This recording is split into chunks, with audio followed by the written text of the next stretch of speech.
1182. His fingers had already fallen off from the rot. King Baldwin, the Fourth of Jerusalem, could barely grip his sword, leprosy devouring him alive at 21 years old. Yet, on this scorching morning, this dying monarch, wrapped in silk to hide his decay, lifted onto his horse by attendants, would lead 750 knights against an army that stretched to the horizon. 30,000 of Islam's finest warriors, commanded by the legendary Saladin himself.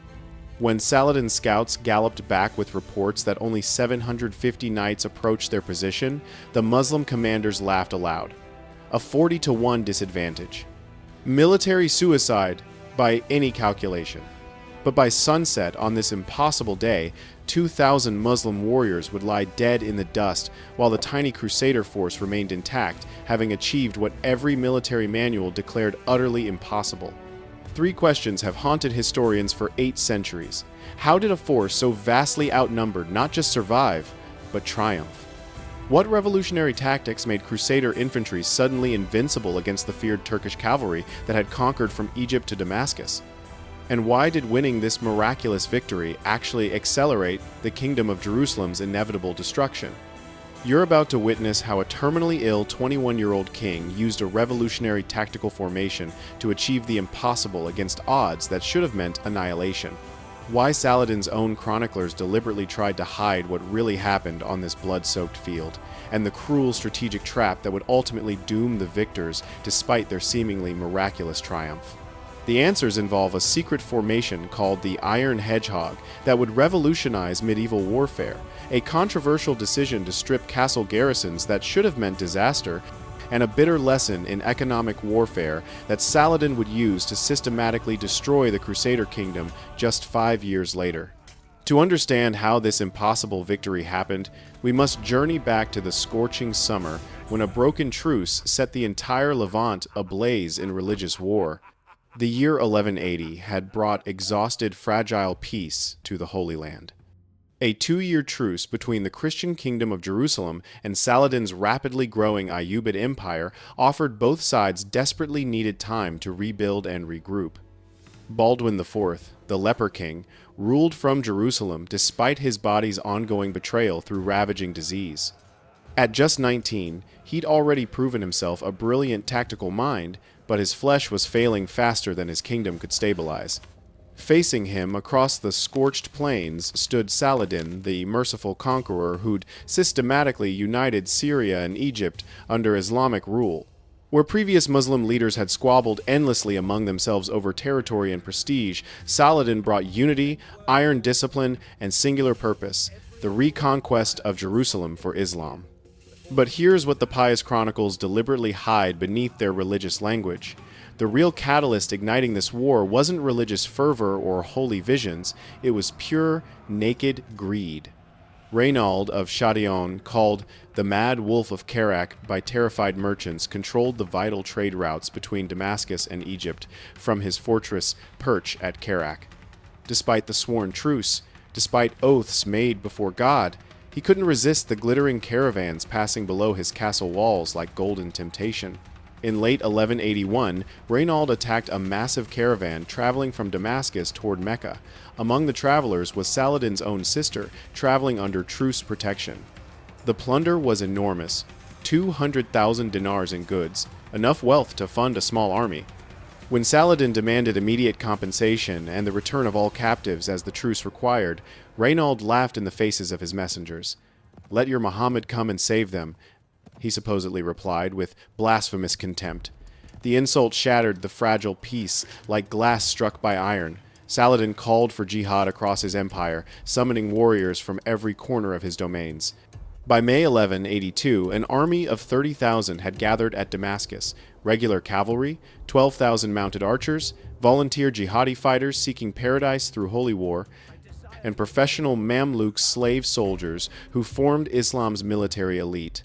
The Kingdom of Jerusalem faced immediate catastrophe.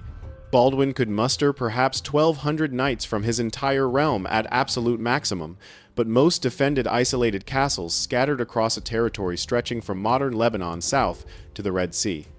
The kingdom's greatest strength was its network of stone fortresses, but that advantage created fatal weakness. Defending everywhere meant being strong nowhere, spread too thin to concentrate overwhelming force. Then, young Baldwin ordered something that shouldn't have been possible, something that seemed either pure genius or certain suicide: strip the garrisons, leave minimum defenders in the castles, concentrate every available fighting man into one unified field army. It violated every principle of Crusader defensive strategy, built over 80 years. As 30,000 warriors marched toward 750 knights, the stage was set for what should have been simple annihilation. Saladin's host, that emerged from Damascus, defied human comprehension.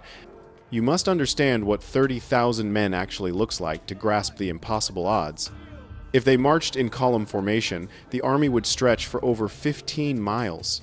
Their daily food consumption equaled a small city's entire supply. The dust cloud from their march could be seen from 20 miles away, a brown stain on the horizon, promising death.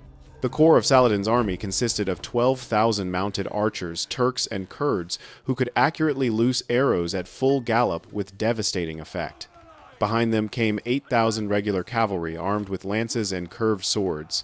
The remaining 10,000 included infantry, engineers hauling siege equipment, and irregular volunteers seeking paradise through jihad. The numbers alone stagger belief. At peak combat, these archers could unleash 30,000 arrows per minute into enemy formations. Each warrior carried 2 composite bows and 60 arrows. The logistics alone represented one of medieval history's greatest military achievements: feeding, moving, and coordinating this massive force. Against this oceanic tide of warriors, Baldwin assembled his pitiful 750 knights and 4,000 infantry scraped from every garrison in the kingdom.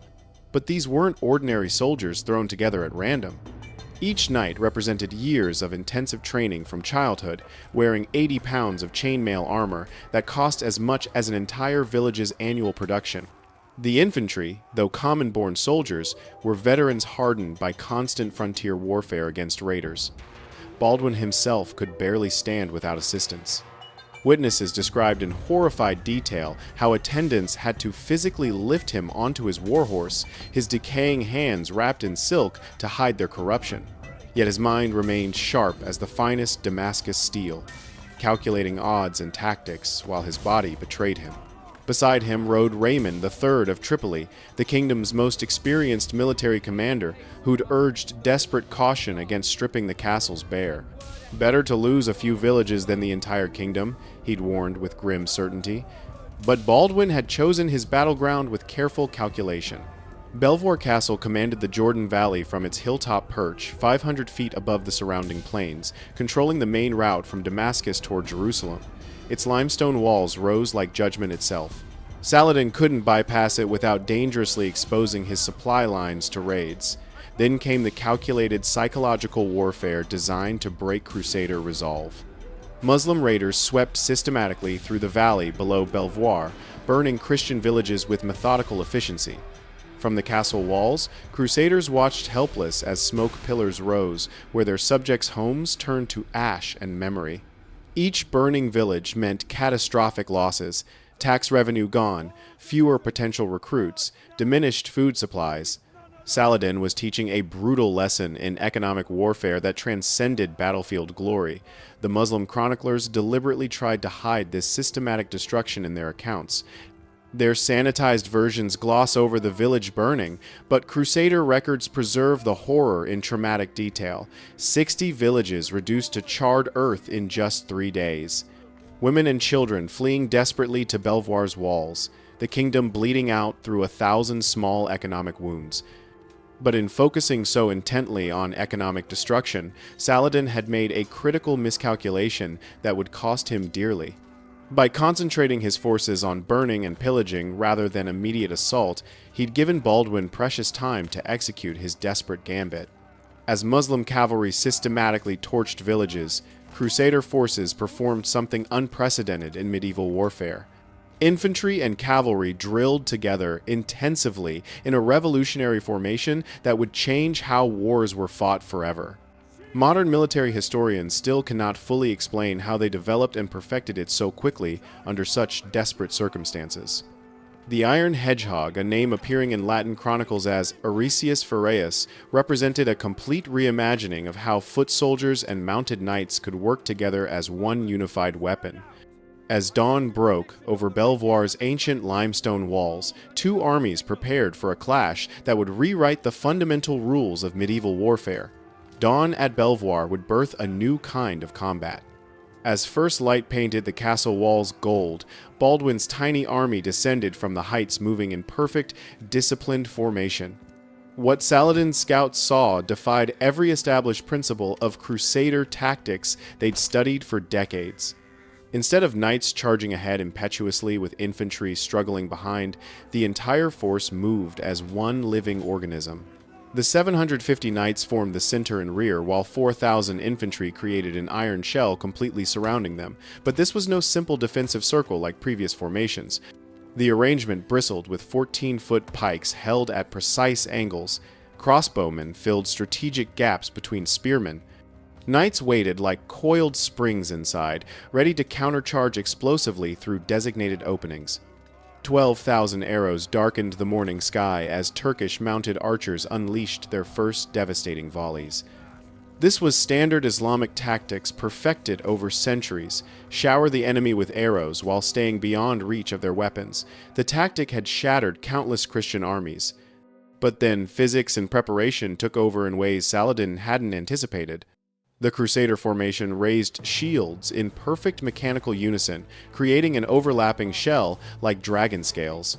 Arrows designed to pierce mail armor at 50 yards lost most of their killing power at the 200-yard range the mounted archers preferred for safety. The ground literally shook beneath thousands of hooves as 8,000 Muslim cavalry prepared for the first probing charge. Their commander, Emir Muzaffar al-Din, had broken Christian armies from Spain to Syria over his long career. He watched intently for gaps in the formation, for signs of panic, for the inevitable moment when discipline cracked under pressure. The first charge hit like thunder made flesh. 500 Mamluks formed the vanguard, the finest heavy cavalry in all of Islam, men who'd never known defeat. They smashed into the Crusader line at full gallop with lances leveled. This is where the impossible happened. Instead of breaking apart like every other formation they'd charged, the infantry line bent backward like a bow absorbing impact. Pike shafts shattered, men screamed in agony, horses reared and bit, but the line held its integrity. Here's the tactical detail that changes everything about this battle. As the Muslim cavalry pulled back to regroup for another charge, crossbow bolts suddenly erupted from the Crusader formation at point-blank range. At 50 yards, a crossbow bolt could punch through mail armor like parchment. In 30 seconds of concentrated fire, 80 Mamluk elite, the best warriors Islam could produce, lay dead or dying. But then Baldwin collapsed mid-command, his disease-ravaged body choosing this critical moment to fail. The sickness devouring his flesh struck with agonizing timing. Witnesses reported him falling from his horse, caught by his personal bodyguard before striking the ground. Yet, even from a litter, unable to stand, the Leper King continued directing the intricate battle. "Hold formation!" he gasped through silk wrappings. "Let them come to us. Patience will kill them." The pattern repeated with brutal efficiency. Muslim charges, the line bending but never breaking, devastating crossbow volleys as attackers withdrew to regroup. What happened in the next 30 seconds would fundamentally change medieval warfare forever. Frustrated by the impenetrable defensive formation, Turkish commanders ordered their specialty tactic, the feigned retreat that had destroyed armies for centuries. 500 cavalry charged again at full speed, but this time they fled after minimal contact, hoping desperately to draw eager knights into fatal pursuit, where they'd be surrounded and slaughtered.